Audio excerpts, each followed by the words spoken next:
దేశాన్ని వాడు కష్టానికి దూరంగా బ్రతకాలనుకుంటాడు, మనసులో వాడు కష్టంలో ఉన్నవారికి దగ్గరగా ఉండాలనుకుంటాడు.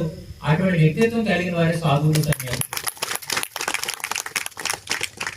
మాకేం పని పాటు లేక కాదు, మేము బతకాలంటే శుభ్రం బతకం, పుట్టడము, పెరగడము, తినడము, ఇంకా నశించిపోవడం, సంసారం, ఇవన్నీ కూడా 84 లక్షల జీవాలు మనుషులకి సహజమే.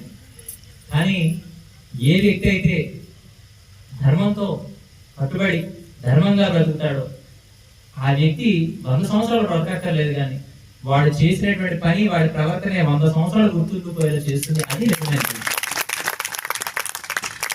చక్కగా ఏ రోజు కూడా మన యొక్క మెదడు మనం అతికించి బతకడం ముందు మనం మానేసుకోవాలి. ఎప్పుడు కూడా ఒకరితో మనం సెల్ఫీ తీసుకోవాలనుకుంటున్నాం తప్పితే నాతో కూడా మరో 10 మంది సెల్ఫీలు దిగాలనే స్థాయికి మనం ఎదగలేకపోతున్నాం అంటే మరి మెదడు అతికించిపోతే ఏమవుతుంది? ఇవాళ పనికిమాల రాజకీయ పార్టీ నాయకుల కోసం ప్రాకులాడుతున్నాం, ఇవాళ పనికిమాలినటువంటి సినిమా సెలబ్రిటీల కోసం ప్రాకులాడిపోతున్నాం.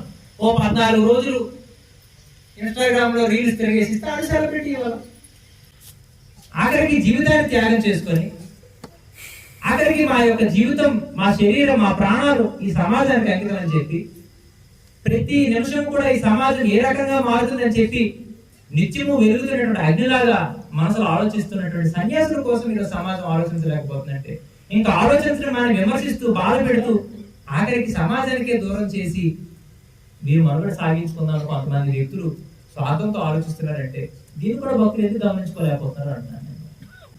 ఇది ఇక్కడ ఆగిపోకూడదు. వాళ్ళు నాకు కూడా పీఠంలో ఇవాటికి నాకు సమాజ సిద్ధం ఉంది.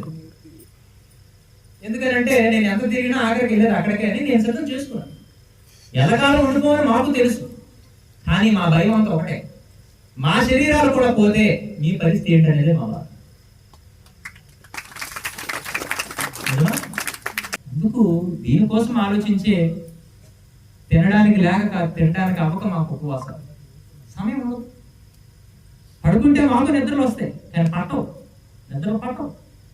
దేనికి ఇంత బాధ అంటే నిన్నగాక మనం పుట్టిన మతాలు కూడా ఈ దేశంలో చొరబడి ఈ దేశాన్ని కూడా ఆక్రమించుకొని, నిన్నగాక మన పుట్టిన కూడా మన దైవాన్ని ధర్మాన్ని వివరిస్తే కూడా బొట్లు పెట్టుకుంటున్నారు ఎంతమంది హిందువులట. అదే దైవాలు ఏమో రాళ్ళు, సైతాన్లు, దెయ్యాలు, పిశాచాలు, మీరందరూ పాపాత్ములు, మీరందరూ నరకానికి పోతారంటే మీరు ఎందుకు ప్రశ్నించలేకపోతున్నారు అంటున్నాను నేను. ప్రతి హిందువు కూడా ఒక సింహంలా తయారవ్వాలా, ప్రతి హిందువు కూడా సింహంలా బతకాల, సింహంలాగే పోవాలి తప్పితే గొర్రెలా బతికి గొర్రెలా చేస్తే అసలు జీవితమే వేస్ట్ అంటాను. మీరు సింహాలు తయారవ్వాలి.